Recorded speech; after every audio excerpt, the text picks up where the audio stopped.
All right, and welcome to Four Midwest Guys Presents Justice League Review. This really is our first attempt. For those of you watching us right now, this is our first attempt at video. Haha, prototype. We have faces. Look, see? Do we look what we sounded like? That's what I want to know. Are we worth seeing? Probably not. Probably not. No. Will you pay to see us, or will you pay not to see us? That's the question. All right. So for this first video, we're not going to be talking to the camera too much. We don't really have a set per se yet, but we do at least have a camera. So it's going to be more like if you watched the old Mike and Mike back in the day, or even I guess maybe Imus in the morning if you're really that old. The Howard Stern show. Howard Stern show would be more hip part of it, and it's just basically a videotape of a podcast or a radio show. You know, I got to point out, it was kind of great, like just you bobbing to the music, and like me and Hank didn't even have our headsets on. We're just watching you just nodding you guys and could hear it. Well, you guys opted for for headsets, so if you don't get the music cues, and video proved us right. Speaking of which, I need to make sure that video is stopped. And it is. So, we're good there. So, while we go through the nuances of new technology, I'd like to welcome, I am B. Willie, by the way. I'm your host. And here with me today to help me break down the Justice League is Mr. Rankenbauer. What's up, what's up? How's it going, B? Hanging in there, man. Welcome to the world of video. Enjoying it. And as always, you know him. We call him Dirty, and Called me many things. And now you can see it right before your eyes. The Dirty, the one, the only Dirty Jay-Z. And unfortunately, you all get to see and hear me now. That's scary, man. That's real scary. So guys, we're gonna talk a little Justice League, and I know we can get a little heated, just like it is in the real life. So we're just gonna Real life. You mean like on like all internet forum boards and like Facebook pages and everything, and threads. So we're gonna do our best. Real to life. We're gonna do our best to keep it civil. Let's just say that. And see what happens. Right? I mean, we'll try. No guarantee or anything, but we'll try. All right, so guys, as usual with most of our other reviews, the things we usually do, we do like an initial spoiler-free comment. Let's begin. So number one, Brian, is Justice League worth seeing? Well, yeah, it's worth seeing. It's you're seeing all your superhero favorites come together on the big screen. So yeah, obviously it's worth seeing. We're seeing just for the Super Friends throwback and all that. Okay, Johnny. I guess if you want to see it or feel like you have to see it, maybe a matinee is best for it. Okay. The trailers weren't one that made me want to rush out to see it, and I'll get into more details later, but it's not a immediate must-see on it, Okay. I mean, clearly we aren't doing this on opening weekend, so... Right, exactly. I think it's worth seeing. I think it's fun. I'm not going to give away spoilers at this point, but yeah, it's a fun movie. It's a fun action superhero movie. So yeah, I think it's worth seeing. CGI effects scale of 1 to 10. I'll start off. I'll give this one a good solid 7 to 8. Maybe a little bit better. I liked it. If it was not the greatest thing I've ever seen, it wasn't definitely not maybe even the clearest or the crisp. It was a little dark in parts, but overall, I didn't think it was a bad thing at all. John, obviously, it looks like you had maybe a separate opinion on the situation. Oh my god. These may actually be the worst effects I've seen on a $250 million film. It's a 1 or a 2 for me. Really? Are you sure about that? They were There's insane. been a lot worse. No, they were... Fantastic Four is pretty bad. There were so many things that were just, like, unbelievable, and Steppenwolf looked like garbage. His face looked like garbage. Yeah, and the decision to CG that, I mean, the CG on it looked incredibly rushed. It looked like when you... Like that a few years ago when that X-Men Origins Wolverine movie came out, and they had like the work print and the effects weren't finished. It looked like that. Okay. I mean, to me, that's how it looked in the theater a lot of times. I'm like, seriously, take a few more months. Get a rendering. Get some more rendering towers, because There was some bad rendering in this. There wasn't like one moment I felt like they existed all in like an actual universe together. Do you think maybe that might have something to do with the editing, though? I mean, where... No. No? You think it's straight up... Like, even when they effects? lingered on shots, it looked terrible. Okay. Brian? CGI? I'm right between you guys. I'm going to say it was probably a 4 or 5. Oh, really? Wow, yeah. I actually enjoyed it. Yeah, I mean, no, don't get me wrong. I really enjoyed it. Yeah. And it had some really cool effects in it. Some of the fight scenes was, done really well. Mm-hmm. The Flash running, really done really well. Mm-hmm. But I did like that, the sparks and yeah. I mean, all that was done really well. Mm-hmm. But Steppenwolf looked like a very poor version of like a video game, like the scenes you see in a video game, the action play or whatever that you're not actually playing. Yeah. He looked like that. Yeah. Cutscenes. Yeah. He looked like that. And it wasn't so much all of him. Like when he didn't move, like when he wasn't talking. Yeah. He looked perfect. Like he looked good. Yeah. But the problem was when you talk, your eyes move, your eyebrows move, your face moves, and everything else. But when he talked, it was just his mouth. Yeah. Like I was the only thing moving. That was the only thing that was moving, and it kind of bothered me. The other thing that bothered me was the Superman when they had to CG out his mustache because when they tried to do reshoots, he was already working for Paramount in the new Mission Impossible movie. Right. He's like contractually has to keep it. Right. The mustache. And what was funny was we'll get to this a little bit later. Was the circumstances around that, but it didn't bother me as much as it did a lot of people. Because it was in there, like, to be honest, I thought that scene could have been cut anyway in the very beginning. But it didn't affect me as much as it did a lot of other people that went in and nitpicked at it because they knew it happened. Right. So they were they were looking for it automatically, and they're like, "Oh, that looks horrible," blah blah blah. But if you're just sitting there watching it, you're just like, "Oh, that's a weird angle to see his face at." It wasn't as bad, but Steppenwolf, that's what dropped it down for me. He was piss poor. Yeah. Although I do have to see the internet memes for Thanos. Yeah. And they're like, this is the worst character ever, and it's a picture of Thanos, and he says, "Hold my beer," because he looks bad too. I don't know what's going on with the villains in these superhero movies, but both of them look like crap. What is it with the fact that they feel like every big major villain has to have a CG face? I mean, this is a case I'd say just leave it to makeup, or just leave it to let the actor's face be there.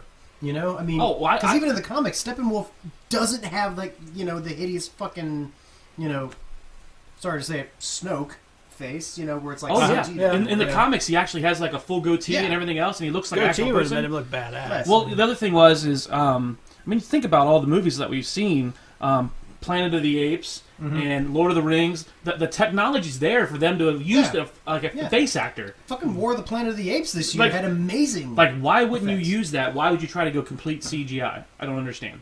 But whatever. Yeah. But 4 or 5 is mine. 4 to 5. Okay. Well, obviously, I don't know. I just enjoyed it. Oh well, it's all good. So action scale, 1 to 10, Brian.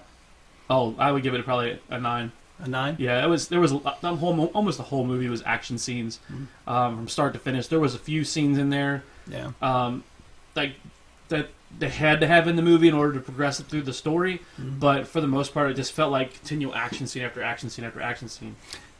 Yeah, I'll agree with that. I think it was action after action. I thought a little too much action. I thought some of it felt a little forced, even. And that probably goes into the next plot or the next 1 to 10 scale. But I would probably give it, on pure action, it's an 8 or a 9. John, what do you think? Yeah, I'll give it about a 5 because, like you said, there was so much action that it never really seemed like it connected to anything. And to me, good action has to connect to a story. It can't just be like, oh, here's fights, action, whatever. I'm like, have a point, have a fucking point. But the thing that I will, give it credit for, which is when the League is together, that was some damn good ensemble. Like they actually they all felt like they brought something together or worked off well each other. Yeah, and I just that was cool to see. I mean, in many ways, they did that better than the Avengers did. Oh, they did. That was one of the points I was going to bring up was the fact that when the League came together, they felt like they worked as a team, right? As opposed to here's your spot, here's your spot, here's your spot. When Avengers came out, it was here's Iron Man's scene, here's Captain America's scene, and they didn't even fit like a team Right. while they were doing it. You were just like, just Captain America every once in a while would say, "Follow my six," or whatever, and Yeah. but it didn't feel like a team. This one felt like, Aquaman throws him up with a pitchfork, Wonder Woman hits him down with it. I mean, they were working together, and the scenes flowed really well in that. They did. And that was part of what I liked about, the whole movie in itself, was how well they worked together. And this is kind of transitioning into the whole story / plot scale. John, 1 to 10. What do you think? 3. 3. Okay. 3 to 4. I mean, it's not as. Okay, I'll say this: it's not as bad as Batman v Superman. Correct. Like, that was an atrocity. That was really an atrocity. And that movie, I still stand to it. That movie was written with a fucking shotgun. Like, they loaded up a shotgun shell with plot points, shot it at a wall, and said, "Here's what's stuck. Film it." At least with this one, you can kind of tell where the reshoots were getting in the way, and like they were second guessing themselves, and how like the source story was not all there. And I'm sorry, Steppenwolf is as Who? okay. Here's my thing. Everybody gets on the apparently in it.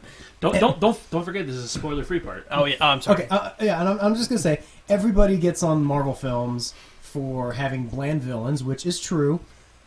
This outblanded so many Marvel villains. Like, he made the blue face guy from Guardians of the Galaxy look competent. Well, a little bit.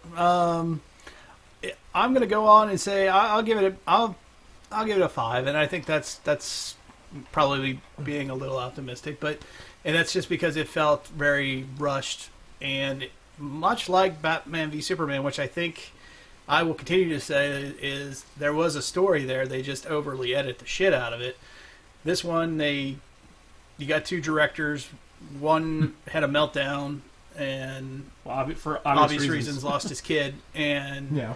then they brought another one in to patch it up, and you got what you got. But overall, I'm going to be optimistic. I'll give it a solid 5.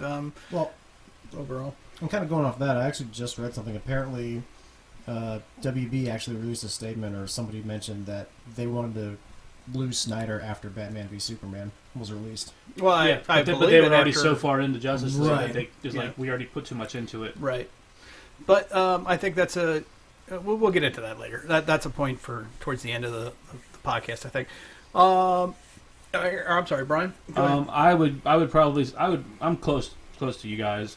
I would say it's probably about a 6 or 7. Like you said, the story's there. Yeah. However, there's holes in it that, like, Superman especially. Yeah. well, I mean, Not to spoil again. I'm So many. yeah, I mean, so many there's some holes in there that, it's funny. It's if you look at bubble wrap, bubble wrap is flat on the one side, and on the other side there's hills and valleys. It felt like this movie was shot on bubble wrap, because there's some spots that are in the movie that didn't need to be there, and there's some stuff that were missing from the movie that needed to be there in order to make it like a complete, like, flowing movie, in my opinion. okay. Okay. True to the DC characters. I'll start off with this. I'll say, for most of them, yeah, I really like their take on Aquaman. From Super Friends' version, Oh, especially. they made him way more powerful in this one than they did for. He's got better powers, although we don't really get to see him. I would have liked to see him actually. Well, I'm not going to get into it. Keep holding myself back here. But yeah, I liked what they did with that, because that's kind of a reboot. But as far as I thought Wonder Woman is who Wonder Woman needs to be. Superman in this one, would like to see more of it, but he was what he needed to be in the end. Yeah, Batman. Okay, nothing spectacular, but great. I don't. Cyborg. I don't really know much about him outside the cartoon. I don't know him in the comic universe, so I'll give a pass on that. But in the Flash, I liked their version of Flash. Is he true to the comic? Probably not. So, Johnny. I think in order to answer this yes and no, or just yes and no, I got to take a character by character. Superman, I'll actually say yes, because, and you were saying that opening scene in the film, I felt that opening scene was better than all of Man of Steel.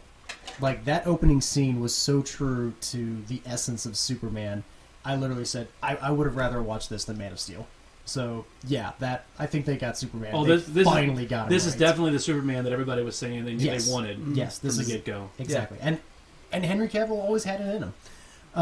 Batman, maybe. But the other thing, too, is Ben Affleck is so damn good as him. If he had better material, he would probably be as revered as Michael Keaton, I think. Wonder Woman, I think, by this point, after as awesome as the Wonder Woman movie was, there's no way that Gal Gadot or anybody's going to do her character injustice. And if they do, then it's going to be a major downfall of DC. Aquaman, there were moments that I felt he was... I mean, Aquaman is a powerful character. He's always been a powerful character. And I just thought that everything they did to him was... It felt like trying so hard to make him cool as opposed to letting his actual character come out. And then I'll get to The Flash and flat out say no. Because... Is it true? No. Because two things. Because for anyone that knows all the history of all the Flashes, you have Barry Allen... And Wally West. Exactly. And you have Wally West. This was not Barry Allen. This was... Barry Allen as Wally West. Exactly. Or Wally West as Barry Allen. Exactly, yeah. It was Wally West trying to pretend to be Barry Allen. I'm in the same boat with you, because that's 100% what it was. Barry Allen is more of your... you finished? Oh, right, yeah. Cyborg. I Oh, wasn't Cyborg, touching sorry. Cyborg. Yeah, Yeah, I'm with you. I don't know so much about Cyborg. I mean, I've read some of his character in the cartoon, or in the comics.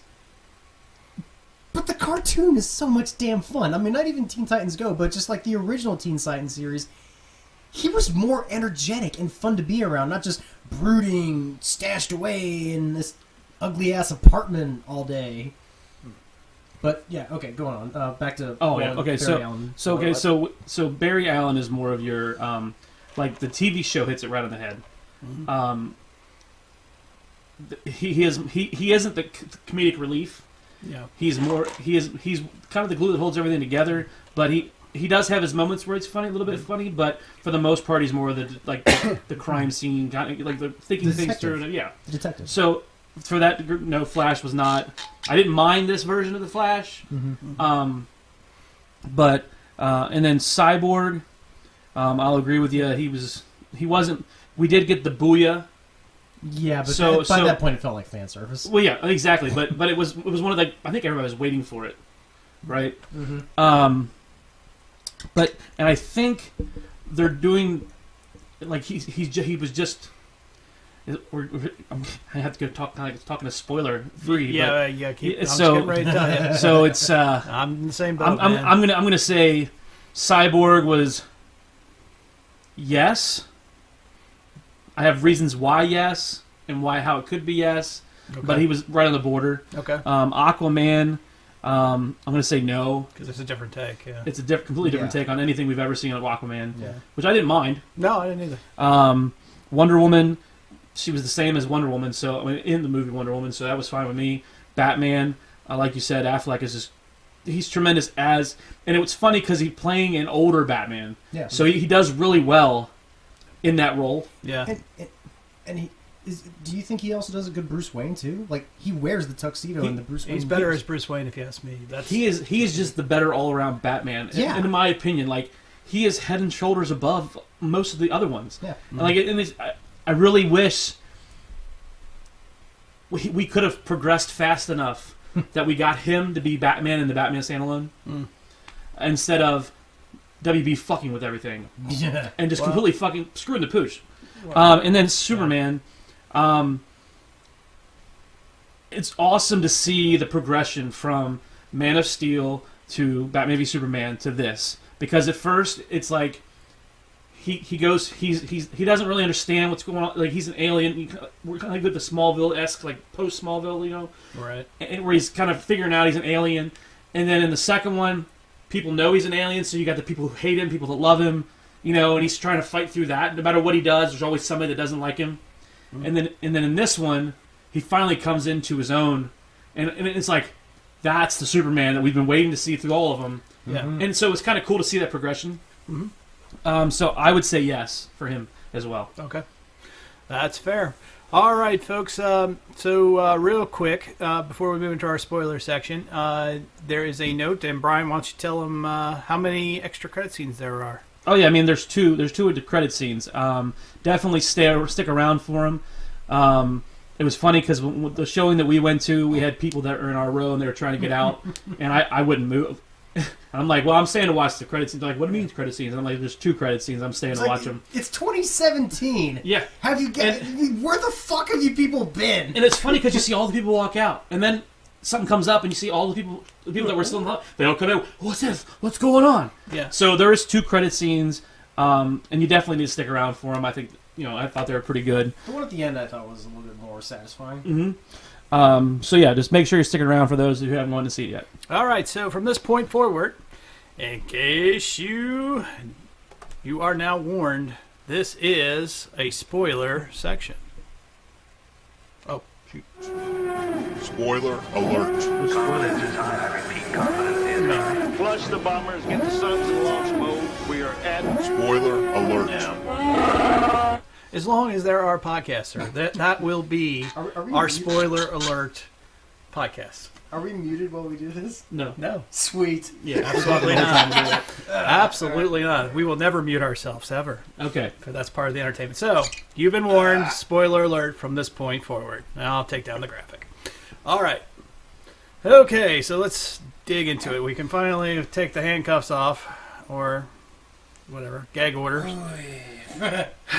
What worked and what didn't? Wow, that's a big question. We can put that one. man. We can go to All the right. end on that one if we want, because we might want to defer to the Yeah, because that's Yeah. a pretty big topic. We're probably going to touch on other things about that. So we'll move that to the end. All right, that's a good idea, Brian. Yeah.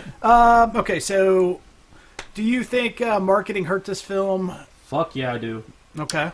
The marketing hurt this film because, why the fuck was Superman not in any of the fucking trailers? Like, why was he not on part of your posters? Why was he not? I think that hurt it. I mean, I'm not going to say it drastically hurt it, because obviously, coming in under 100 million is not a... Oh no, that was considered a disappointment. Right. No, big time. Right, no, but what I'm saying is, coming in under 100 million, like they were projecting about 110. Yeah. Coming in at 100, I don't think it would have made it all the way back up to that 110 mark.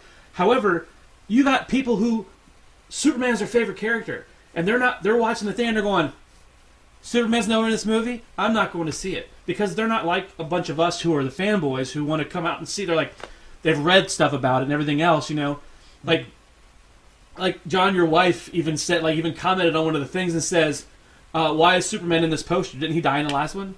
Fake news. Yeah, you know what, Spoiler alert there, Yeah. by the way. but you know what I mean? You played the graphic. You already played the graphic, but you know what I mean. Like I really think that the marketing really hurt this, and then you have the shoddy poster Oh my God. distribution. Like it was India that put up the one with Killing the Justice killing the League. Justice League. I mean, no, Or they're killing killing the the Avengers. They're killing the Avengers, yeah, I'm Avengers, sorry. Yeah.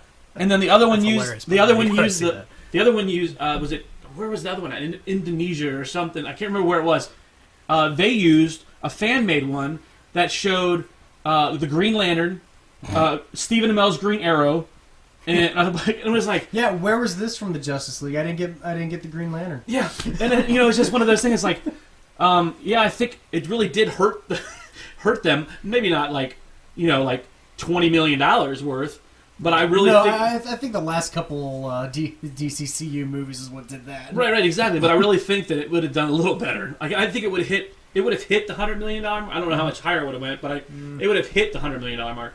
I think marketing hurt it a little bit. I think not putting Superman. I'll build off that, and the fact that they tried to keep it a secret that Superman wasn't going to be in it. I think from the first time that the internet pictures hit of him in the Superman black suit, which was not in the movie, hit, that everybody knew Superman's going to be in the damn movie. Well, so why hide it? And on top of that, the very fucking last second of Batman v Superman, You Henry see is the coming dirt back. move, and you think he's alive right then and there. Right, And which, apparently that meant jack shit. Yeah, I know, right? that was one of my biggest pet peeves about this. Like, why show us that at the end? He should have seen him busting through the car. Yeah. Like I said, written with a fucking shotgun. Yeah, it's like, why the fuck even show that to us? Well, I think there was more to it, and they edited the shit out of it again. That's That's what I think. I'm sorry, John. Marketing. Your take. I don't think marketing hurt it so much as it was just fucking Warner Brothers. Like, Warner Brothers themselves hurt that movie because adhering to the release date, knowing they were going in for drastic reshoots. But did you hear what came out today? The reason why? What's that? Because There's nowhere else they could release it. No. Because a lot of people said they should have released it in 2018. Yeah. And just but four members of the higher ups at Warner Brothers, their contract is up soon. Oh, they want the cash out. And they needed the movie to be in 2017 to get their bonus. Get their golden parachute. Right. So that was what came out today was that a WB insider said that the execs self-sabotaged the movie because they wanted to line their pockets with the bonus money. Warner Brothers themselves have been sabotaging this entire cinematic universe. Now, they did say that, it's just, if it happened, then, you got to get rid of everybody. But that's an if. They don't really know if it did happen or not. But that makes sense, though. Why the fuck wouldn't you? well, it's just the fact that, like, every damn movie of theirs has been reactionary to the previous one. And it all goes back to Man of Steel, which in and of itself was reactionary to Avengers because they wanted to rush into this cinematic universe because they saw how well the Avengers did. It literally came out the year after. So it's just, I don't think it was so much marketing. It was the fact that just such rushed products came out. And I'm sorry, if you're going to get somebody to, like, headline your entire franchise, and if you can't get Christopher Nolan, Zack Snyder, I'm sorry, is not the guy. I mean, his track record is he did a good zombie film, 300 was alright, and I'm sorry, Watchmen was a shitty adaptation, and Sucker Punch was just god-awful. What of that filmography says this man should headline an entire cinematic universe? I agree. They should have given him one movie, see how he did, and then decide whether they're going to continue to use him or not. I don't understand it either. I think you follow them. Why not follow the Marvel brand that works and put one guy in charge of the whole universe, but not go with one director? I don't know. Yeah, I mean, I see why they're not trying to follow the Marvel formula because they don't want to feel like a carbon copy, and I get that.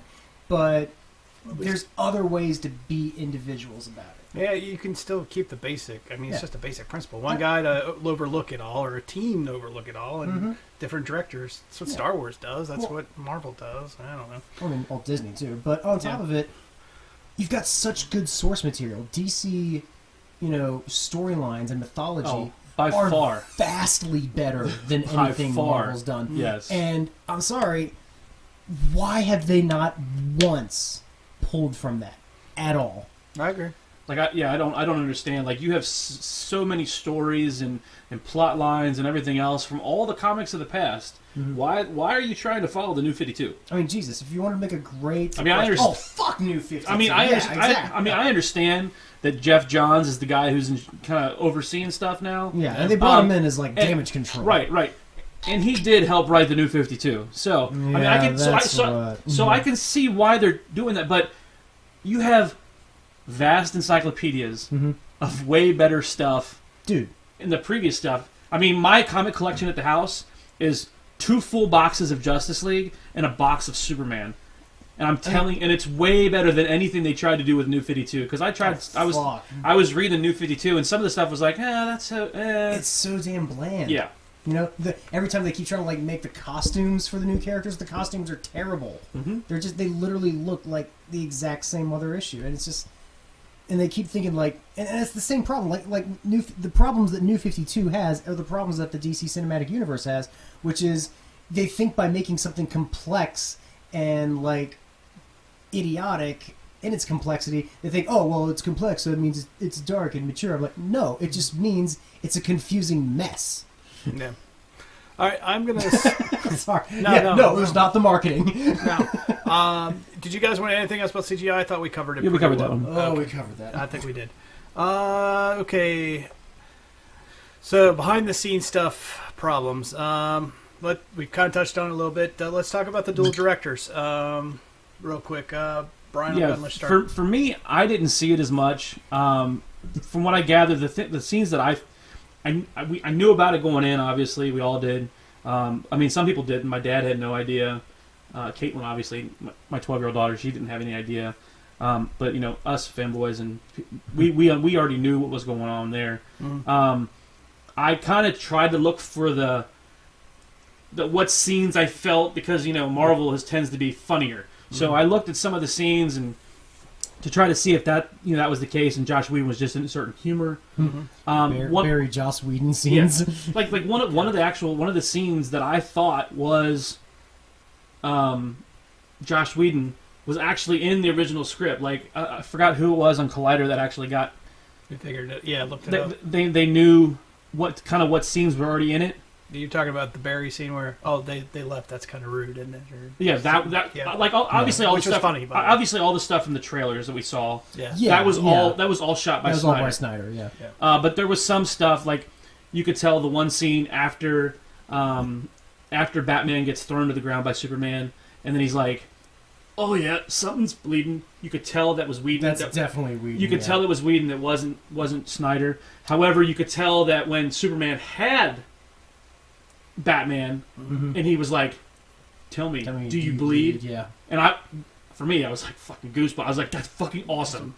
But you could tell that was Snyder, not Whedon.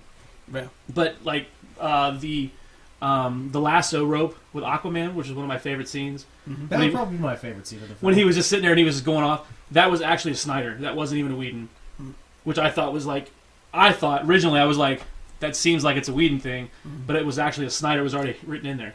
I'm going to take a different point of view on it. I'm going to say I liked how Josh came in and saved it. I think him coming in and probably was it heavily edited? Yeah. Were there certain story points missing? Yes. Was it weak on story? Yes. Because of it, it was. But I think they probably was going to be a disaster because of everything that happened with Schneider personally, the meltdown and everything. I think he came in and I think he polished it up and made it better. I think he's the one that probably did the heavy editing. Obviously he did, and took something that was probably going to be very, well, maybe even worse than Batman v Superman, maybe even, and turned it into something that I think is a fun. I put it up there.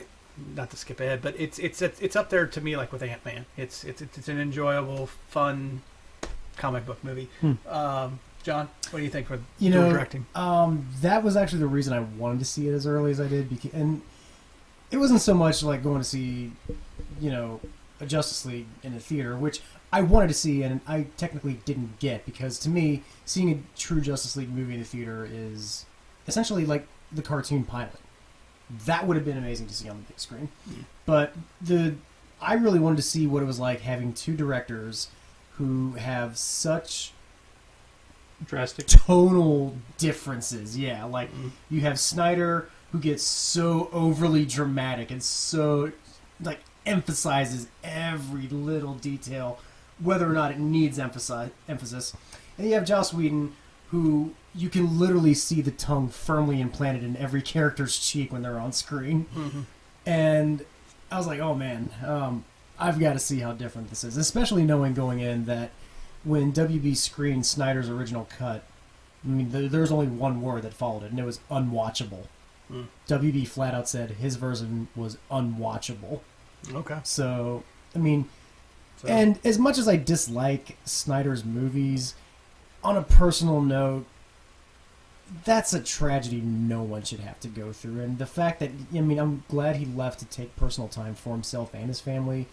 I do really hope he's doing better and everyone's healing from it.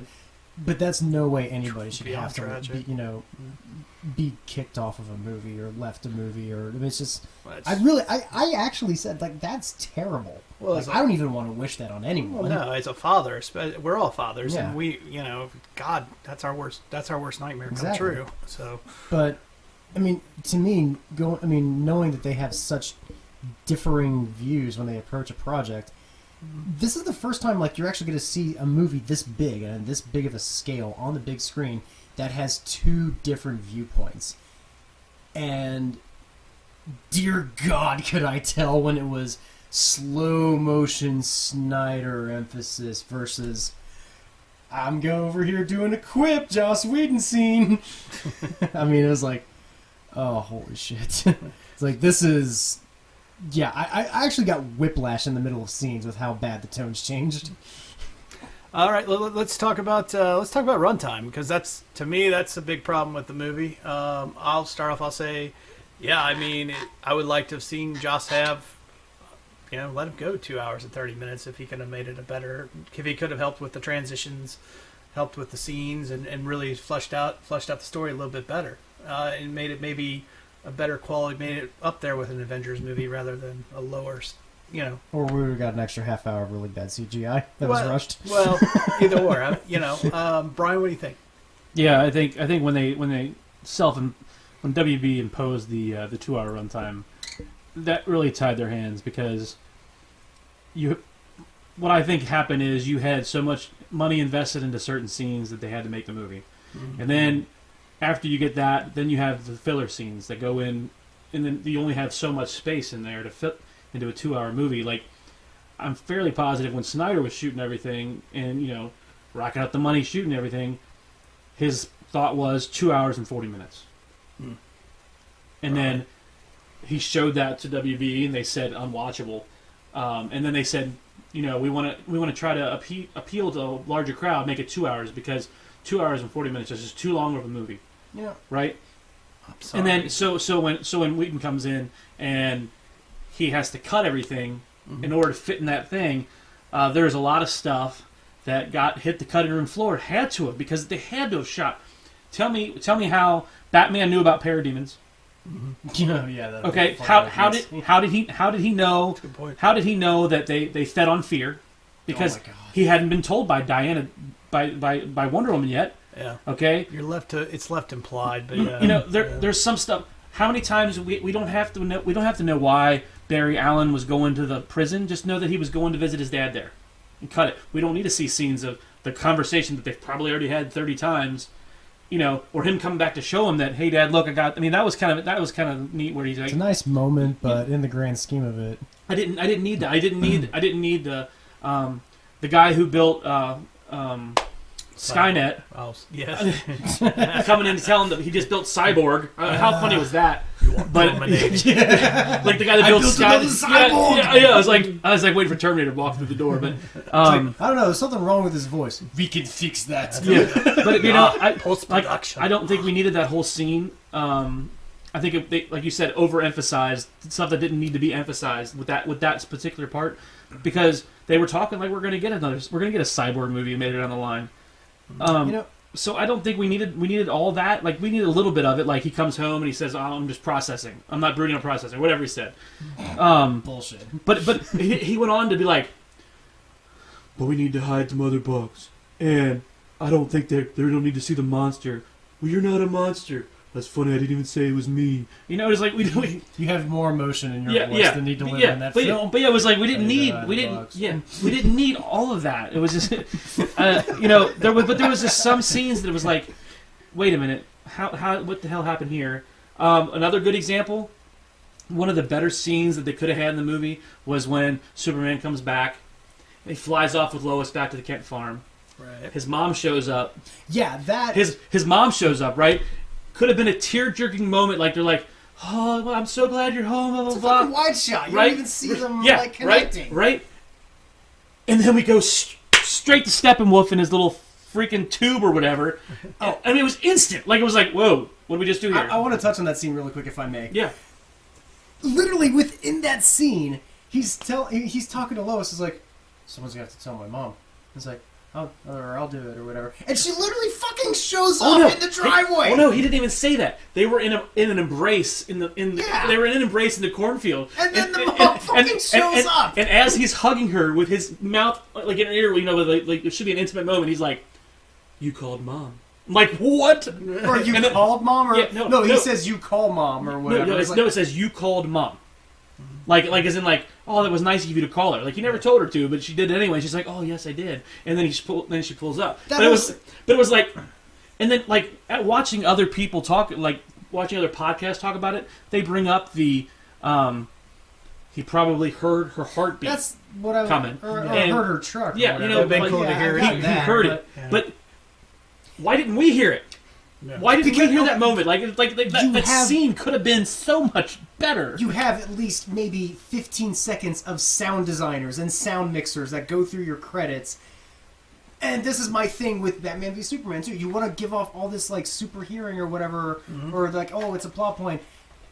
Give us the fucking clue. If it's not there on the screen or, being heard, so subtle. you know, you can't fucking imply it because a fan implied it. Yeah. No, you have to present it on the screen Yep. or in the audio. Even George Lucas put that little heartbeat in episode 3. So Yep. as Padme's dying and Anakin becomes Vader, there's a heartbeat. Listen. Anyway, I mean, Yep. did it matter? Because yes, actually it did. It feeds into a fan theory. Anyway, moving on. So, sand. what's it? What? We already talked about the next Yeah, next section there. there. Okay, the Paramount sticking it to Warner Brothers. Yeah.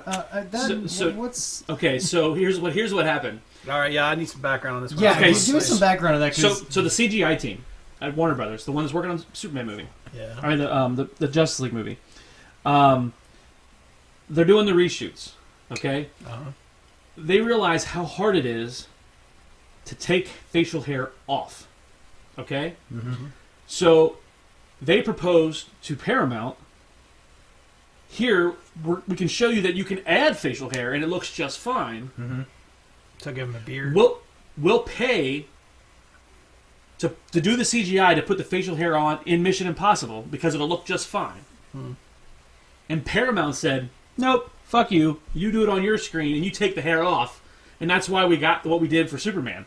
So essentially, it was Paramount screwing over Warner Bros. No, screw you. Now let your movie do that. you know, I'll say this. I'd say it's an exec against an exec. I'm sorry, John. Didn't mean to cut you off. Yeah, go ahead.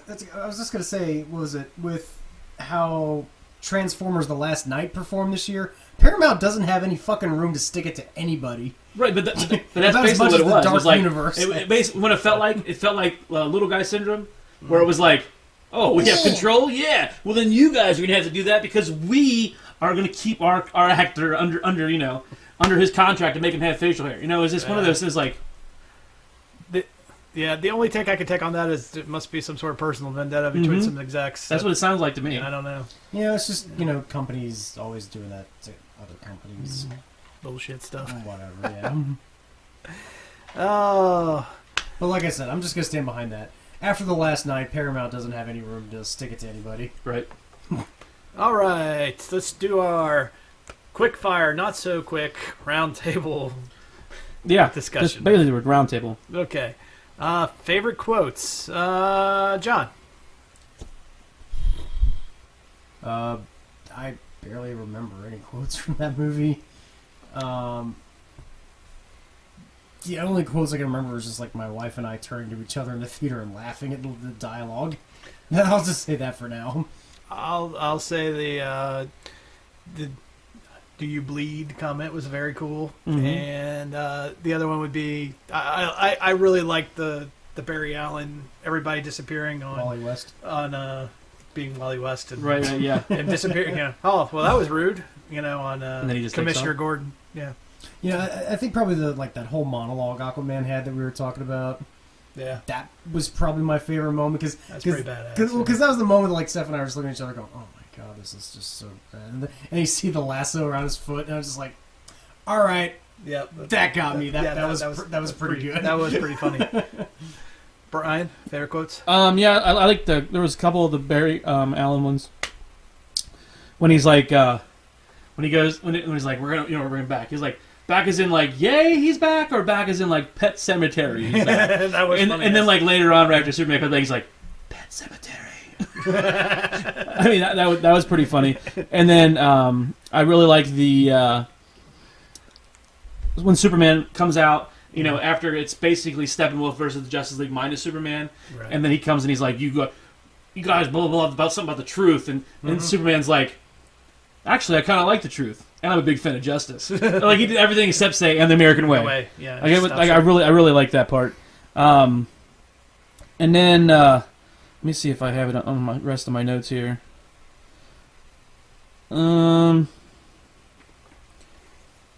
Yeah, I really like the part where at the very end there, and they're trying to pull apart the mother box right? Yeah. And he was like, "Is this gonna, what's gonna happen here?" And he's like, "Is we're gonna have any kind of reaction?" He's like, "Oh yeah, there'll be a big boom.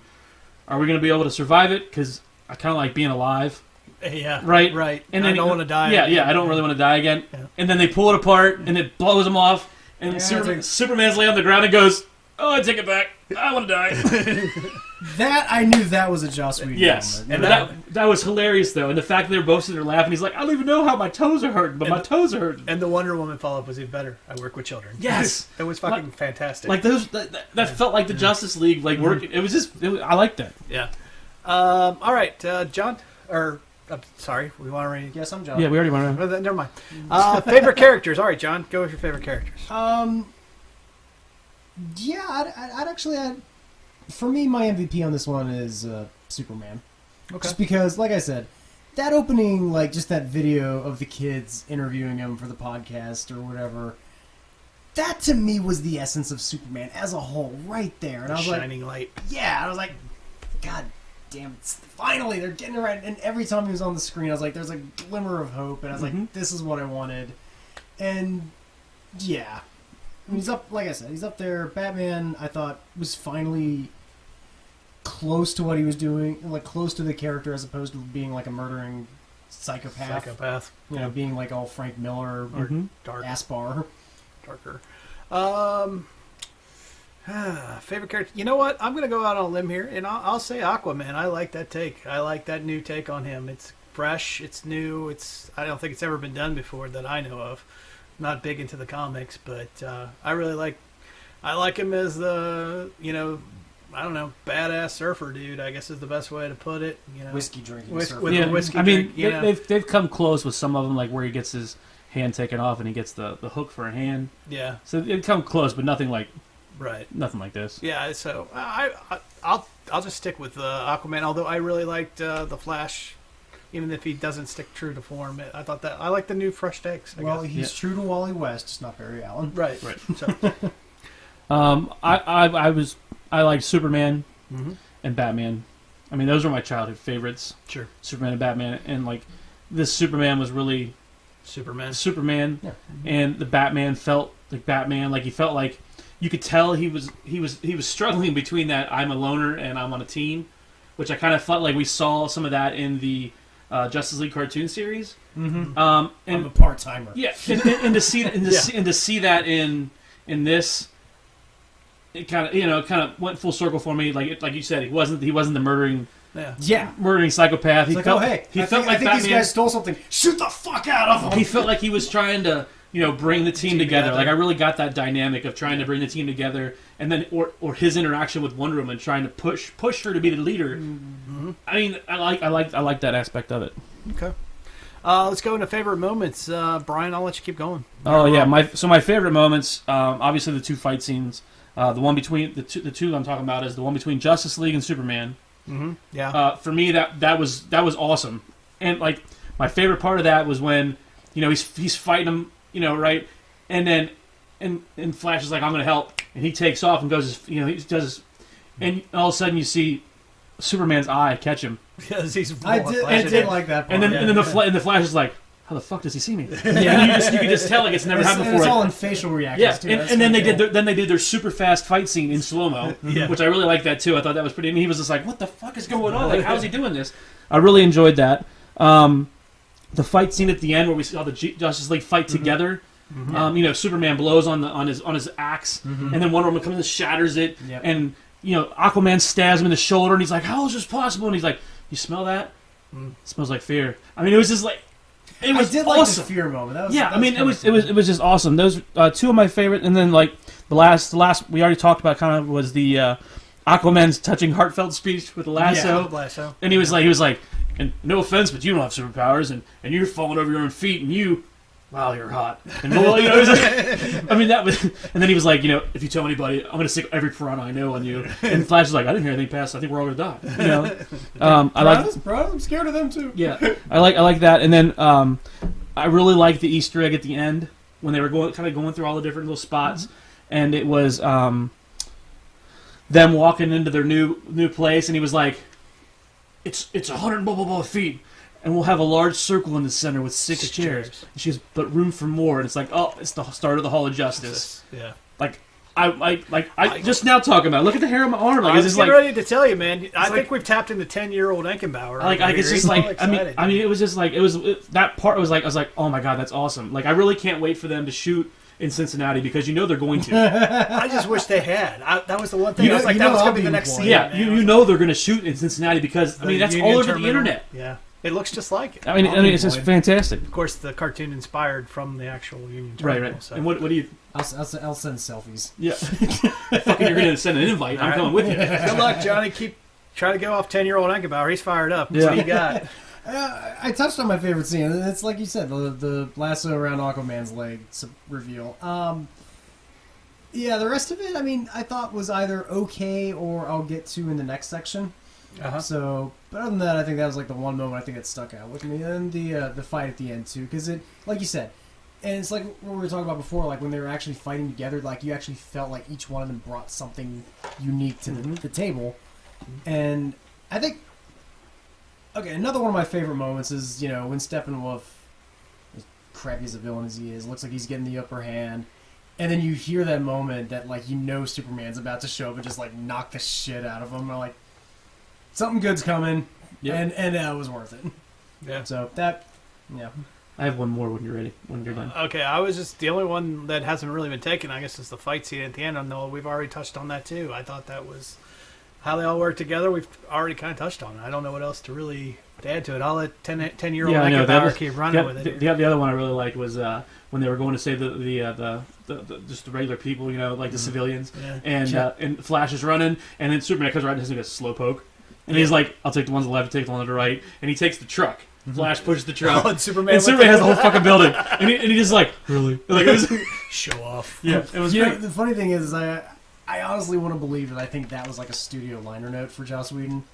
Because it's like, wait a minute, there's people I need to say. I'm like, and that's Warner Brothers going, we are correcting our Man of Steel problem. Right, exactly. It's like, wait, I gotta stop Zod's machine. Fucking thousands of people are dying. Yeah,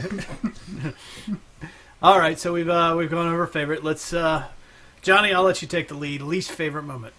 The one moment that actually had me almost throwing punches at the screen was after the Aquaman fight scene, and who was it he was talking to in that little, like, that elongated fart bubble there? it was The girl. it's not. I'm getting confused on who it is because it's basically the Queen.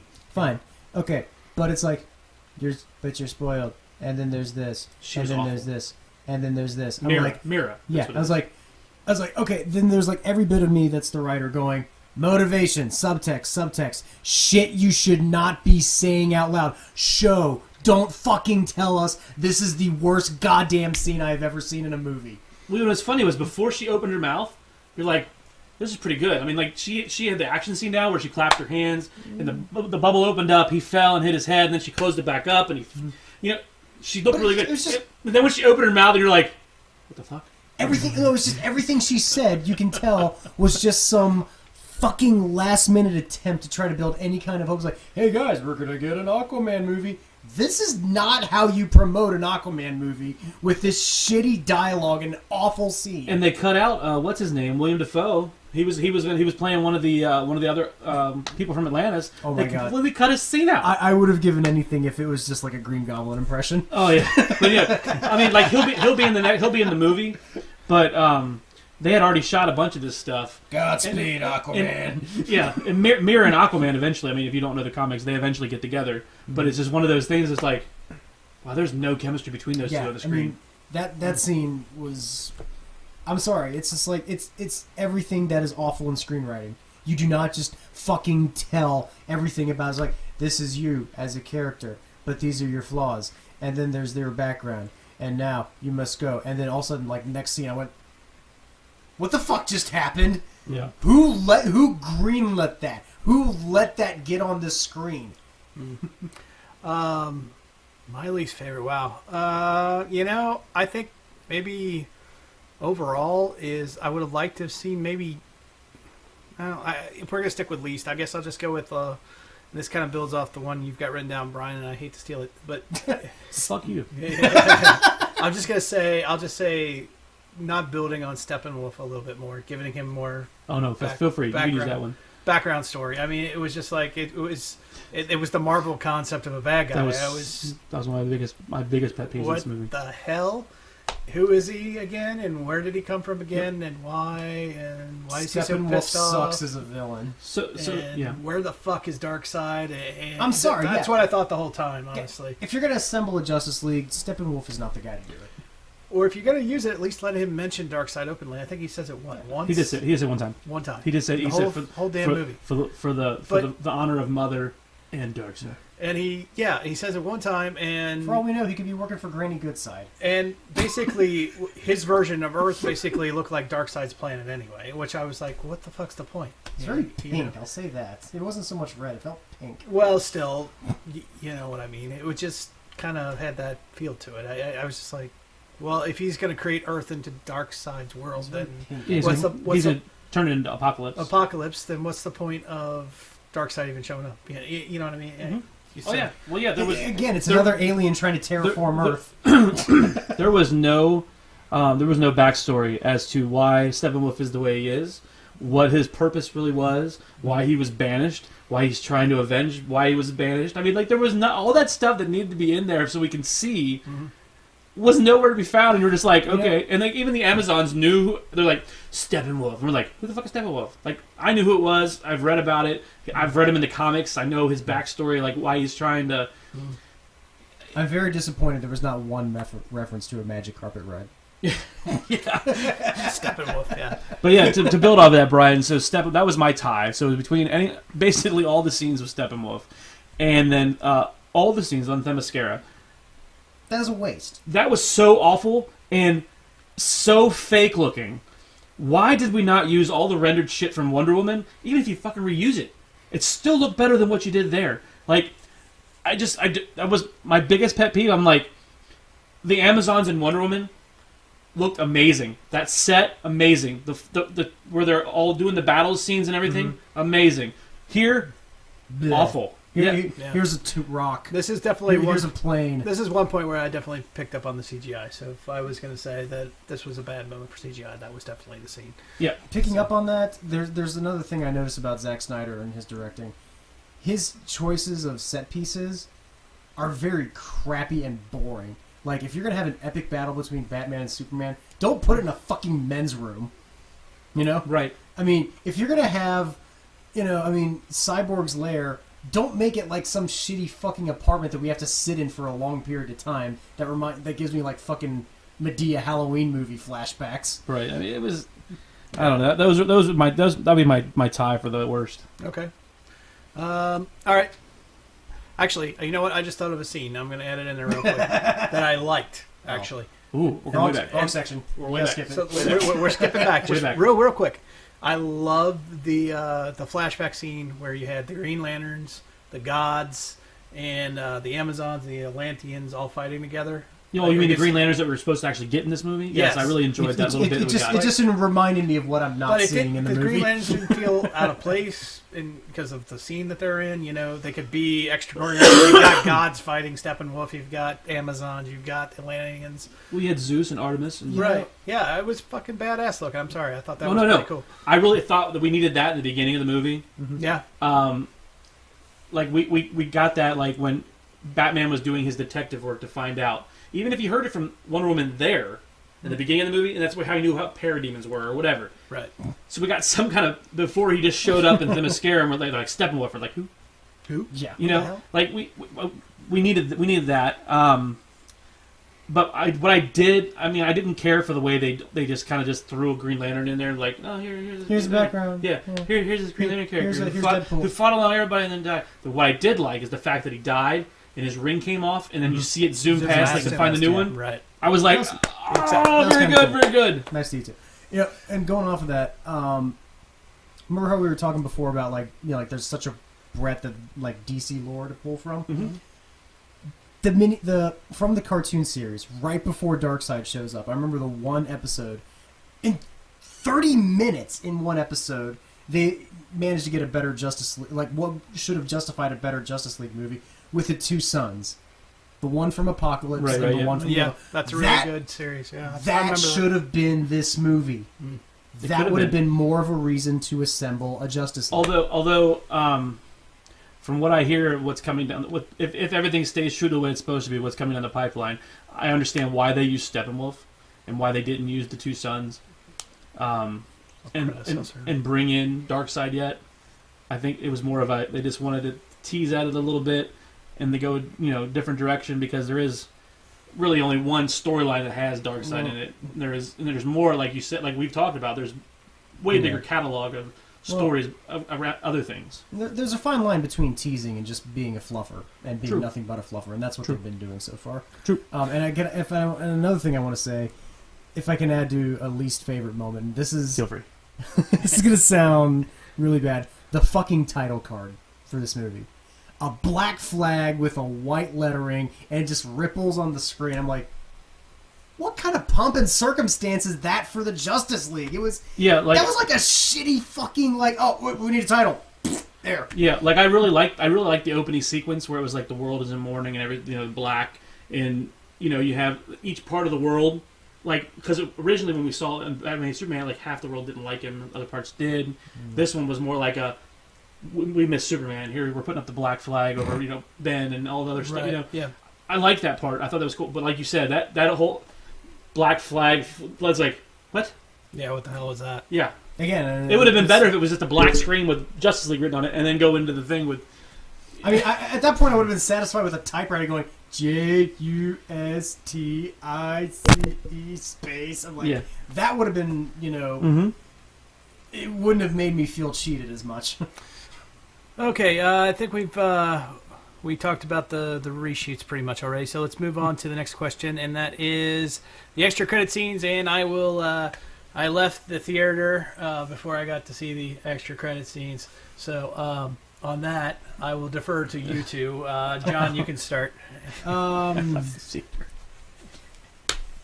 How many Marvel movies have we watched that's and then awesome. we covered? We're being videoed, damn it. That's awesome. That's awesome. No, it's just so yeah, you've got the first one, which is the Race, famous foot race between Superman and Flash, which which I thought was really good. okay. I mean, did you not like it? It was all right. And again, it goes to the CG. I kind of felt like uniforms were obviously CG'd onto them, like as it was done during the reshoots. Boy. So yeah, it's the famed foot race. That's what we'll edit. That's our. What happened? We paused it just in case you didn't notice. We had to loop the video so our bus can circle around the airport. Yeah, we did the Star Wars edit with the the sand people with the bantha stick. All right. Anyway, so yeah, the first cutscenes, the foot race were, I thought it was all right. I thought it was good. Yeah. But then the very end of the credits was the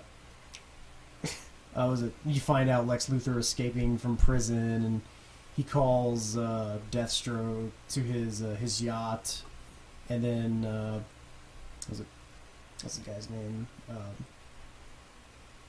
Joe Maglione. No. Fuck. I'm drawing a blank. Who's the Lonely Island guy from Saturday Night Live? Oh, I don't know. Andy Samberg. Oh, Sandberg. Yeah. Yeah. So Jesse Eisenberg and Deathstroke all sing with Andy Samberg. I'm on a boat. Yeah. For like the last Really? 4 minutes. Interesting. So Sorry, I missed that. so that's not really what it was. So no, they get there and they talk about forming a league of their own, which is funny because I was like, oh wait, were they called the Legion of Doom? Yeah, Legion of Doom. Legion of Doom. Now it's like, is that right? Because all I'm picturing is those the tag team from wrestling. Yep. Yep. That's Legion probably of where they Doom. got their idea too. More than likely. And that's from what rumor is that's where they're going with the next Justice League when they make it. Legion. That of should Doom. be a tag team wrestling. Yeah, it's gonna be tag team wrestling match. That's gonna be the Legion of Doom. It'll be up against. That'd be sweet. I mean, wouldn't mind seeing it would be badass if it was. Yeah. Yeah. So like the race, I thought it was great, and they're like, he's like, you want to do this? And he's like, well, yeah. And it's not. And he's like, it's not like a macho thing either. We're just, we're just seeing. And he's like, and Superman's like, you do realize if you lose, you're off the team. And Flash is like, what? And he's like, oh, you're joking. And he's like, well, Bruce did say something like, if you lose, you're going to take us all to brunch, which is a thing from the beginning where Never doesn't know what brunch is. he's like, what's the point of brunch? Yeah. You just wait a little longer to have the same thing you were going to have an hour ago. Yeah. Like, it doesn't make any sense. It was pretty funny. And then he's like, well, which coast are we running to? And he's like, well, I haven't seen the Pacific. And he gets ready to run, and Superman goes, it's that way. And he goes, oh. Because he had that whole East-West mix-up in the Yeah. Yeah, they definitely got their West mixed up in Yeah. this movie. I mean, it was yeah. I liked him. I thought it was hilarious. Yeah, that was pretty good. West is hilarious. I'm telling It you. was pretty good, but yeah, I did like the very end when they showed Deathstroke and he was like, and Lex Luthor's like, we need to form a league of our own, and it's like the Legion of Doom. There was a picture that came out with the Justice League font or whatever, and instead of the star in Justice League, it's a skull and it says Legion of Doom. Really? I was gonna wait to send it to you guys Chills. until you guys saw. Like, I would make sure everybody saw it before I send it. Yeah. I think this is why the internet's ruined me for so many things, because with that Superman Flash race, all I was picturing was the Dorkly race, where Superman like pulls out a gun, just shoots Flash's ankle, and he wins the race that way. And then with the Legion of Doom, I just kept picturing the villain's pub from How It Should Have Ended. Yeah. Copy that. All right. So, are we excited or not excited for the Aquaman movie next year, Brian? I am on the fence about it. Yeah.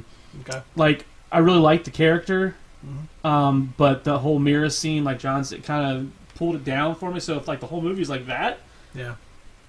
I don't really want to see it. Yeah.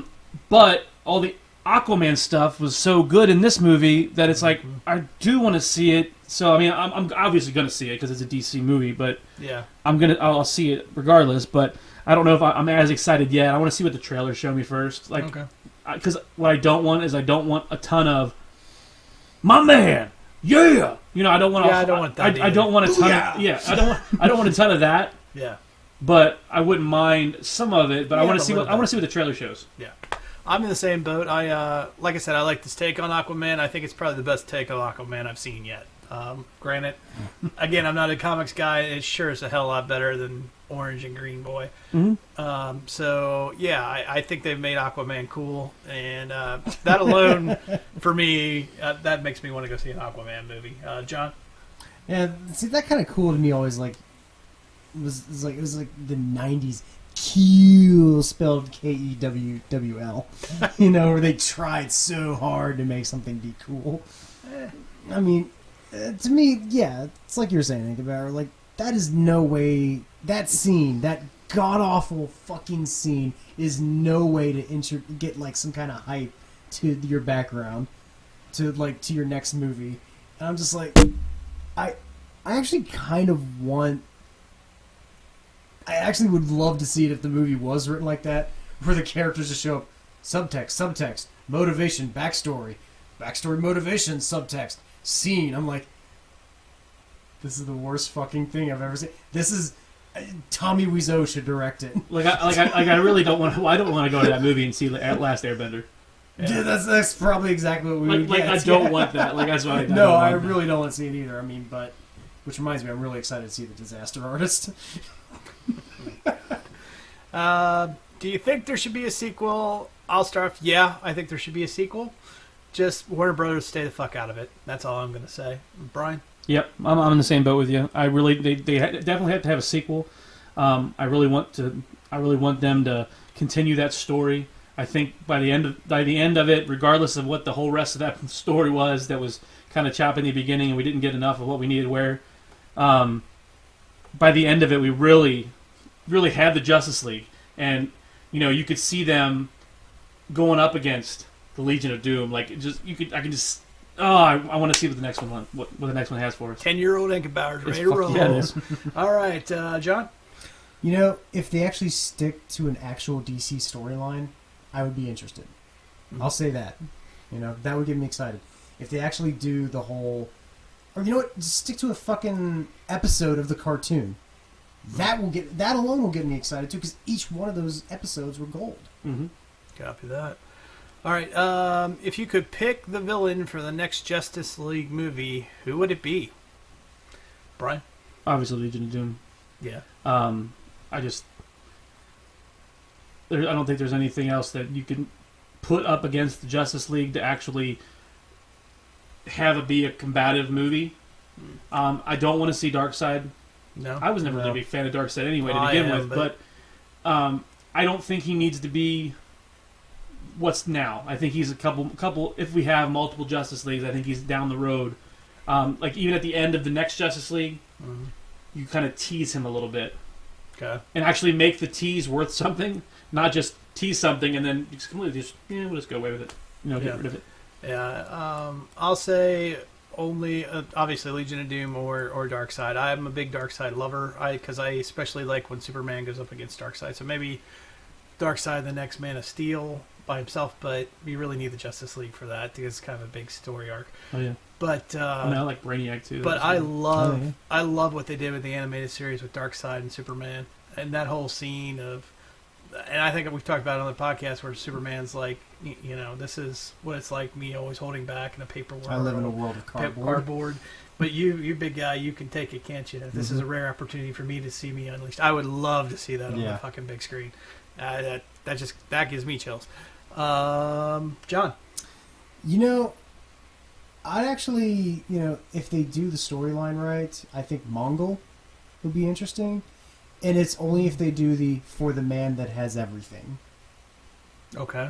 If you guys know what that one is. Like, that episode is... You have to explain that one. I don't think I remember that one. It's one where Mongol actually, like...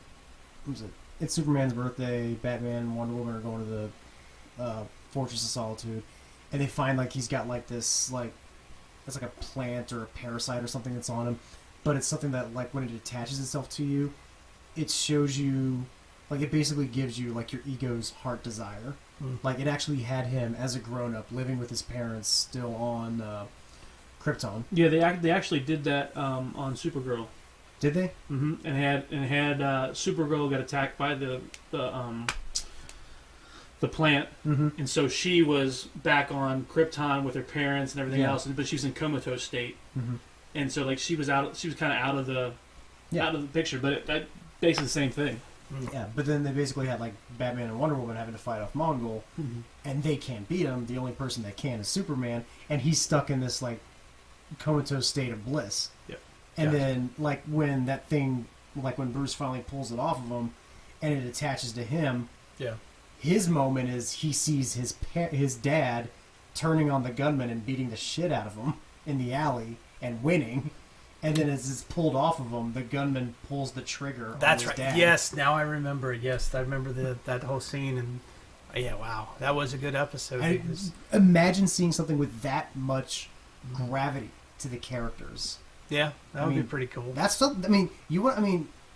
People keep thinking, oh, you got to be dark to be, complex. Like, that was not dark, but that had the right amount of emotion. That's how you do a good DC.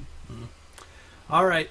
Big question. I think we kind of know the answer, but we'll throw it out there anyway. Will we get Green Lantern? I'll let you lead with this one, Brian. I hope so. You're a big Lantern fan. Yeah, I hope so. I really enjoyed the Green Lantern movie we did get. I thought it was fun and entertaining. Whether or not it was, the greatest story ever, but it was still fun and entertaining. He has a great comedic presence. The Green Lantern does. Majority of them, like there's some, like Jon Stewart doesn't really have much of a personality. No, he doesn't. He's the cartoonist is Hal Jordan, right? Yeah. No, the pilot was Hal Jordan. Who's the cartoonist? Jon Stewart, isn't it? Jon Stewart is the black guy. Yeah. He's in the and then the white guy is Hal Jordan. Hal Jordan is the one that fell in love with Hal Jordan is the one that fell in love with Starfire. Oh, okay.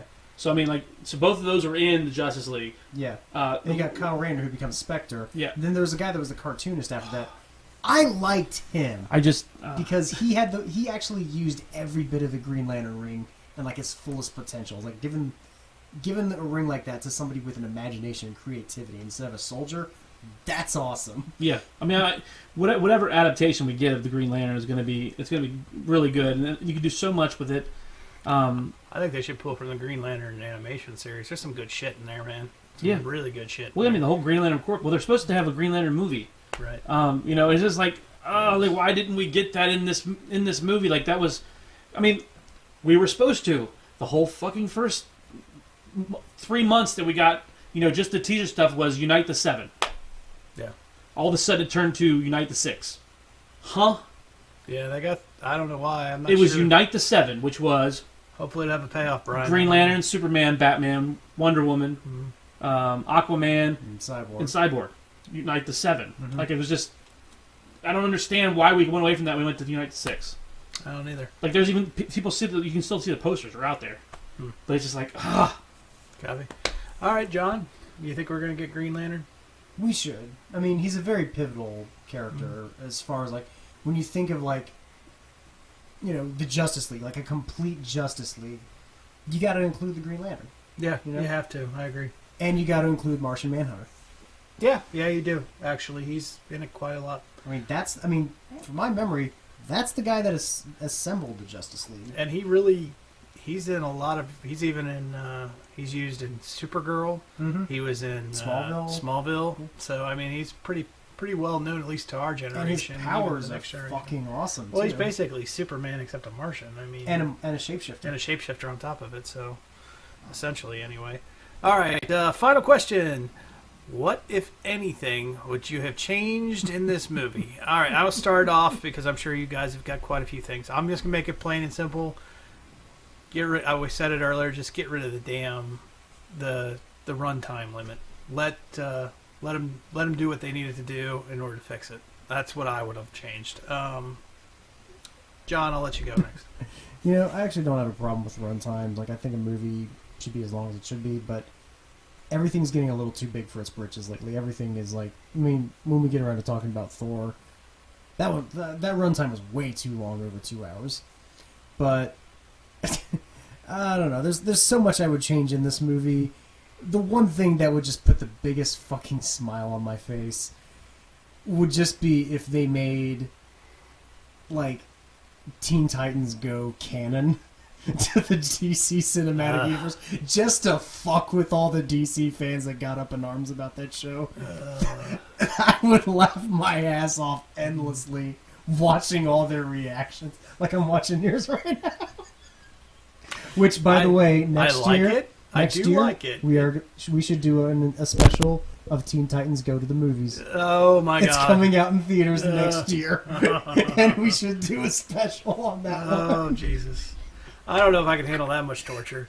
It is a funny cartoon, but oh man, it's just too I'm just too old for it. I guess I don't know. I fucking love it. Brian, what would you change, if anything, for Justice I already League? talked about the stuff that I would have changed. I would have taken out some of the scenes. I added some extra scenes of the detective work from Batman. You know, I would have changed the whole Themyscira, that whole scene. One thing that was pointed out on several other podcasts that I've watched, if you notice, the outfits from Wonder Woman, they all had body armor, like Roman Like Greek, full full body armor, like a right? And in Zack Snyder's version, they're all in bikinis. Abs. Yeah. Zack Snyder loves abs. Yeah, and you know, some of that stuff I would have changed, but for the most part, you know, I like the movie the way it is. I think it, like I said, it probably could have went longer. Yeah. But how much longer, I don't know. Okay. Bonus question, because I skipped it. Just picked a couple of them. I skipped a couple. Okay, 2 bonus questions. Are you tired of seeing great scenes cut from trailers, the theatrical version of the movie? Yeah, actually I am. It's bullshit. The whole Rogue One thing they did with Star Wars, first thing comes to mind. I couldn't stand any of that. I love Rogue One the way it turned out, but I hated how they did the trailers. Brian, go ahead. 100%. Yeah. It's getting to the point where it's just bullshit. Yeah. Like the whole Alfred scene where he says, Here you are. he said you'd come. Hopefully you're not too Hope late. you're not too late. Yeah. Obviously now we know. Superman. No. Obviously now we know it was Green Lantern, because all the Green Lantern stuff got cut out of this movie. It wasn't Superman because they made Superman. They created him, so it obviously wasn't him, unless it was him coming back from the farm Coming back from to the go to dark the side or Batcave. whatever. But you know what I mean? Like, some of the stuff that they cut out is stuff that we watched in the trailer. Like, that's awesome. I honestly completely forgot about that scene until you mentioned it. Yeah, or the Rogue One. That's another one. Yeah. How much do you think in Last Jedi should be like that? I hope not a there's lot. there's a scene in Thor where it's all Hulk and everybody all standing on that bridge right in front of what was her name, Helena? Hela. Right in front of Hela. Nowhere in the movie because they redid that after they had already done the trailer and had Hulk fight the wolf. Yeah. You know, but it was just like Hulk fighting Steppenwolf. yeah, Be great. but I'm just like, like his some of that stuff is just like, quit taking stuff, quit showing us, and then taking it away from us. You know, I agree. I'll go on to that. The first time I actually really noticed that was about 5 years ago in the theater, and it's honestly because I honestly think once a movie's done, they just take the dailies and piece a trailer together out of them. Nowadays, trailers are not made from the actual movies. Like, what they do is they just say, okay, well, here's what's finished that day. Hey, this looks pretty good. We could throw that into a trailer. They don't look to see what the final film's going to be. Like, and I was getting to before, the first time I noticed it was in Paranormal Activity 3. And I know what you're talking about. I'll admit it, I was a fan of the series. I liked the first one. I really liked the second one. I like how they played with the timeline and that. And they get to the third one, and I was kind of intrigued. It's like, oh, how are they going to do this? And no joke, 75% of that trailer was not in the movie at all. Mm-hmm. Like, there's a whole scene in the trailer with a priest talking about what's going on, and then he just gets, like, violently thrown around. Yeah. Not even in the fucking movie. Yeah, like, there's so much shit in that movie, they just axed out of it, and it was a mess. Trailer is supposed to make you want to go see the movie. So if it's in the trailer and that's the reason you go to see the movie, and it's not there, you're going to be pissed off. I don't understand why they do it. I think it's just bad Because again, marketing. like I said, what they do is Yeah. they take it from the dailies Yeah. and try to get you interested from And that. I think that's a bad practice. Yeah, It really is. It's kind of like false advertising. Well, It because really is. honestly, I hate to say it, it's the internet community that's demanded such immediate gratification that you got to get something out of Comic-Con. You got to get something out at this next convention. You got to get something out people have for been this screaming movie. for a year and a half now when we get the new Avengers trailer. You know what I You know think? what? And they did it right. You know what I think they should do? I think they should release 2 trailers total and 1 behind the scenes reel. That covers your Comic-Con. That covers whatever the fuck you want to do. You get a teaser trailer, You got a teaser, main trailer, and a behind the scenes special. Well, technically, you know. you can do 2 theatrical trailers. They've done that before. Okay, if you want to stretch it out, all right, I'll give you that. I mean, because you've got your teaser, then you have like maybe 2 different theatrical trailers, and then your TV spots that are from those trailers, and maybe a hint of something here or there. But you never get too much into it. I hate to say it. A community and a fan base that is just constantly wanting an update every goddamn day is killing the very products that they're demanding. Oh yeah, I agree. Everyone out there listening, you are killing it. Hey, I'm a Star Wars fan. Man, I agree with you, dude. I'm all about pull it back, keep it limited. Right. So, keep us wanting more. I say, by giving us very little to nothing. All right. So, final question this time. I promise. Bullshit. Where would you rank this DCEU list of movies? So the following movies, where would DC you? Extended Universe. So in no particular order to start with, here's the list of the DC movies so far. You got Man of Steel, Batman v Superman, Suicide Squad, Wonder Woman, and Justice League. Oh, they're in an order of how they came out. Right. Okay. Chronologically, they're in an order. You're right. In no particular order. I am sorry. Well, that's okay. I mean, I think it's funny that you said. By the way, You said no particular order. I'm From the like, man that wrote this. yeah, I was like, well, I said props order. to Mr. Eckenbauer for doing the script this week because I've had a really shitty week. So, So in that's the order in which they were released. So again, it's Man of Steel, Batman v Superman, Suicide Squad, Wonder Woman, and Justice League. I'll start off. I would actually going from. We're gonna go worst to first or first to worst. We're gonna go. Counting down the best. Yeah, best to last. Best Best at last. Okay. No. Go your number 1, Oh, then good countdown. and then count down to like whatever your worst Well, I one think we is. should have like a nice reveal as to what our favorite is. We can go around one by one if you want. So number 5. My number 5 out of that Okay. list would be.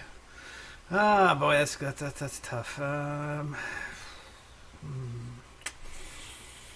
You know what? I'll actually defer. Brian, what's your number 5? Suicide Squad. Okay. out of those 5. That's 5. Okay. This is my least favorite, right? Yeah, Yes, least it's favorite. your least favorite. Batman v Superman.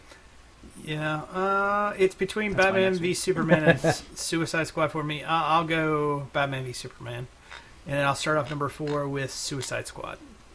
What's your number 4? My number 4 is Batman v Superman. Batman v Superman. Okay. My number 4 is actually Man of Steel. Man of Steel. Really? Yeah. Okay. That, Wow. I mean, that was on again just the other day, and Uh-huh. when they did that whole final ending sequence, I just fucking rolled my eyes and just got angry all over again at how fucking audaciously awful it was. Okay, well, on that one, my number 3 is Man of Steel. Brian? My number 3 is actually Justice League. Okay. Yeah, Alright. I think it was definitely better than Batman v Superman. Definitely better than Suicide Squad. Okay. But there's 2 other ones that I think are better. A little better. Mhm. Okay. Number John? 3 for me is Suicide Squad. Suicide Squad? It's a fucking mess of a movie, but there might have been maybe 1 or 2 things I slightly enjoyed, but it's still ugly to look at and not a fun time. Again, man, you're killing me, dude. My number 2 would be Suicide Squad. I enjoyed it. It was made for teens, and I got that and everything. But I actually enjoyed the movie, even despite its quirks and its silliness. So We're at number 2. number Alright, 2, yeah, so we're at our number 2. second. Yeah. My number 2 would be Wonder Woman. Okay. I really enjoyed the movie. Mm-hmm.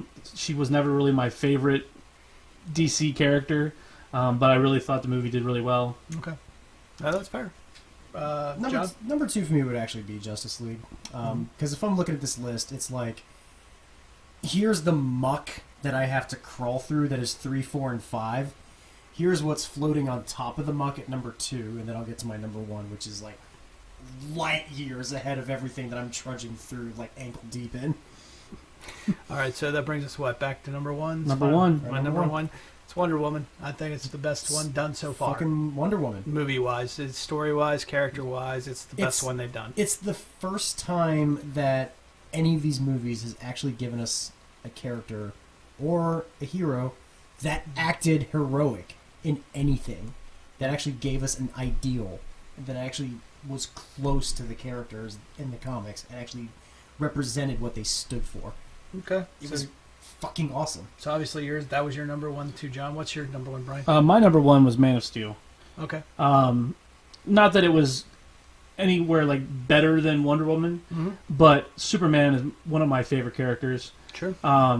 And after the garbage we got with Superman Returns. Superman Returns, seeing Stalker this, Superman. yeah, this Superman was way better. Sociopath Superman. Yeah, and it felt more like a. Ambiguously gay Superman. No, It just this one Well, this Henry Cavill? Jeez, man. no he's Superman he's Returns. talking about Superman Returns. Okay. This one felt for me like it brought it back into like what it needed to be as Superman. Yeah. There were some sticking points in there, whereas like he wouldn't have killed so and so. He wouldn't let all these people die.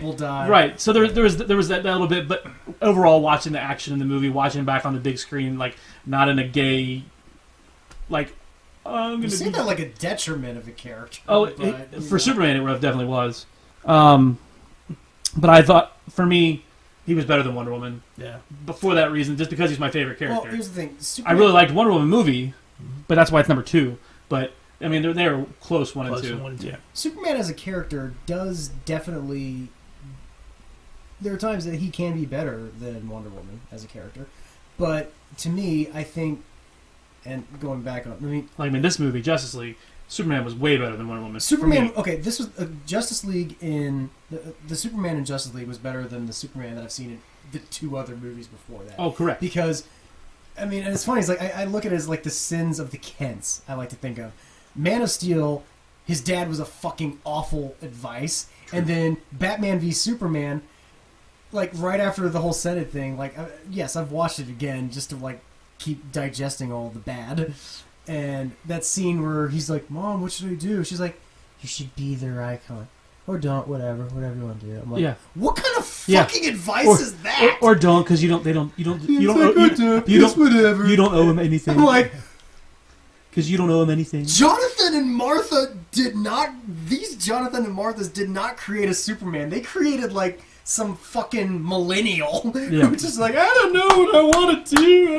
I'm so conflicted. Maybe I should let people die. I don't know. I'm glad you said I it. do I've been not- accused of being a millennial hater, which I'm not. But No, I mean there's times that it does get bad, but it's the way his parents raised him in these movies. It's not the Superman that we grew up with, and it's not the Kents we grew up with, and that's why I was like, this is not the ideal of Superman, and I didn't get that at least until Justice League. All right, we pretty much already kind of summed it up, but let's real quick, let's do the final thoughts and grades, guys. Just real quick, final thought for Justice League. John. Like I said, it's not as awful as the others. So I'd say about C minus. It's not a good movie, but it's not one that got me angry. I mean, if I could do the Immortan Joe voice from Fury Road, I would just say mediocre. And I would actually just go. I'll go a little higher than that. I would actually say C plus, maybe B minus, maybe.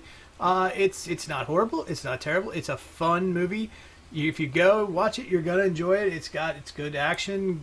It's got its parts you're gonna see. You're gonna notice the problems if you're a movie fan. If you're just a casual comic book fan, you're probably gonna like it. If you can take your kids to it, your kids are gonna like it. To be honest, it's not super scary, really. To be perfectly honest. And it's a good family movie to go see, and it's worth your, $8 to $10, $14, depending on what theater you go to. So technically a C plus is considered a green splat on Rotten Tomatoes. Well, that's Rotten Tomatoes. I don't agree with Rotten Tomatoes on a lot of things. I had to throw that in. I know. All right, Brian. I would say BB plus. Like, I really enjoyed the movie. Yeah. What was bad with the movie did not outweigh the stuff that was great with the movie. Kind of play off of Superman's whole little speech in the very beginning. Mm-hmm. Finding a good movie is like looking for your car keys. You're gonna look around. You're not far off. Yeah. This movie wasn't as far off from being a great movie No. as a lot of the critics early on said it was. I agree with that. It was Yes, it had its flaws, but it was not by any means, other than financially, a disaster. Oh no, it's still kind of a badly written mess. But it was still a great, fun movie to watch, entertaining. Yeah. Like from start to finish, regardless of what little stuff we did see here and there that didn't fit or fell out of place a little bit, it still felt like I was entertained the entire time I was in there. Yeah. It hit my age group. My daughter, she's 12. Hit her age group. She liked it the whole way through. My dad, basically retired, hit his age group. He liked it the whole way through. So Yeah. that would be my grade, BB plus. You should have been in the theater with me and Stefan. Is all I have to say. Because then you definitely think the age group the demographic wasn't hit. And the other thing I want to throw out there about this thing, there's enough here in this movie to build off of. We've heard all about the whole the reboot through Flashpoint. Using Flash to reboot the whole, or some characters. I think there's enough to keep Ben Affleck as Batman. I hope they can. I don't think they are. But as far as redoing everything or redoing certain characters, I think there's enough here to build off of. I don't think they need to hit the panic button, and I don't think they have to hit the blow up complete reboot button. Just hire some better filmmakers. Yeah, the whole reboot thing. Like I've heard different versions where they just blow up the whole thing and just start over, like Sony does with Spider-Man every couple of years. Yeah, I couldn't. That's why I didn't like it. I wouldn't watch the Amazing Spider-Man. I still haven't watched it. The first one's good. I mean, so I've heard that aspect. I've heard the aspect where they're gonna the Flash movie will be a Flashpoint to reset stuff so that Jake Gyllenhaal can be the new Batman when they come back from Flashpoint. Right. Here's the issue I have. Henry Cavill, phenomenal Superman. Yeah. Loves doing the part. Yeah. And he finally got to smile. That's the other thing. He got to smile. Gal Gadot, or Gadot, however you say it. Awesome as Wonder Woman. Yep. Then you run into your issue. I really don't care about the Flash. Really? I don't. I do as Wally West. I don't know yet about Aquaman because I haven't seen his movie yet. Okay. That's fair. Cyborg I could have done without. Yeah, I did. Even though what he played an integral part in the movie, I could have done without him. Maybe if you had a Beast Boy. Yeah. And then Ben Affleck doesn't want to be in the movies anymore. He doesn't want to be Batman. So Right. that's where you're running into your problem. Yeah. Regardless of what kind of reboot you do, he doesn't want to be in there. So I really like Wonder Woman and Superman. And I like Ben Affleck too. And yeah, I do. But how do you reboot a series and only leave certain characters? You kind of have to do something like a Flashpoint, where when you come back, certain things have changed. That I get it. I just think there's still room to maybe talk to Ben. Talk him back into it. Ben has been given such shitty superhero scripts. Like he's still feeling the sting from Daredevil. He wanted to put so much of himself into Batman v Superman, and he did. It's obviously there, but they have not given him a good movie to work with at all. And as an actor, he's sick of it. You know? Yeah, and he's also. I think, and I don't think it has to do. I don't think it has to do with the movie. It's WB. It's Warner Brothers. Oh yeah, he's sick of it. Because he was gonna direct and star in the Batman, Yeah, and then it was he's not gonna direct now. he's just gonna star. He's just gonna star in it because he wants to focus on his acting. Bullshit. Warner Brothers stepped in and said we want somebody else to do it. Yeah, who's the new person? Matt directing? Reeves, which he can do a good job. He can do a good job. Well, if He's a those good execs are director. leaving after this year, though, maybe we finally that's the get a thing good is, direction. I don't know. Yeah, exactly. It's so like they've stepped in so much and they've tried to do so much damage control with each film. Stay out of it. Yeah, stay out of it, or literally just get like a cachet of at least 7 really good writers, 7 really good directors that actually care about the source material and aren't just there for a paycheck. Get people that grew up on the comics that actually revere it the way that other people do, or like the audiences want to see it. Get people that actually care about the movies they're making. A lot of these other people, Chris Terrio, the guy that wrote both movies, he's an Oscar winner for Argo. He clearly can write a good script, but everything that they have put in front of him is not good because I don't know if he's a fan of the series, but I'm not getting a single, well, okay, I went from winning an Oscar to, I guess I gotta do some superhero flick now. Yep. That's about all I get out of him as a writer. Copy Which, that. get people that care about this stuff. Like Patty Jenkins, she cared about Wonder Woman. I She definitely did shone it right. through. I'll be honest. I was very impressed. I didn't know who she was before. Oh, I saw Monster in the theater. She's it's a like- fucking great director. Yeah, she does her shit. There's no doubt about it. At least with Wonder Woman, anyway. All right. So, real quick, where can you find the number 4 Midwest Guys? It's real simple. You go to the number 4. Type in MidwestGuys.com. Again, that's the number 4 MidwestGuys.com. One more time, the number 4 MidwestGuys.com. There you'll find links to our iTunes, to our Facebook, to our Twitter, to our Facebook. You can like, follow, subscribe. You can also see all of our podcasts there, including this brand new video that we're taping right now in chronological order. And it will also, you can click the links. You mean at no top- particular order? No particular order. Chronological order.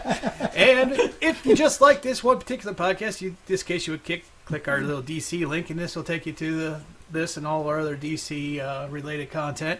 If you like our Star Wars Rebels, you hit Star Wars Rebels. It'll give you all our Star Wars Rebels. If you like our Do we House have of DC? Xanar Deli, you can click that, and it'll take you to all the House of Xanar Deli, which includes their version of Game of Thrones, and they've also done We did an entire Stranger Stranger Things season 2 recap. So good news there. I just finished Punisher, which is, Thank God. holy shit, is it good?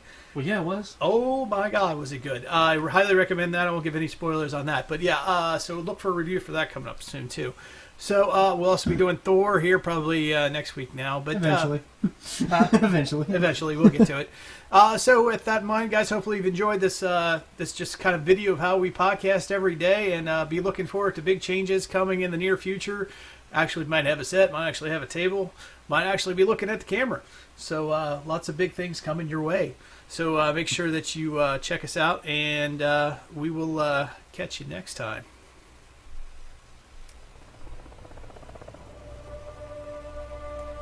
Should we bounce our heads ever listen to music?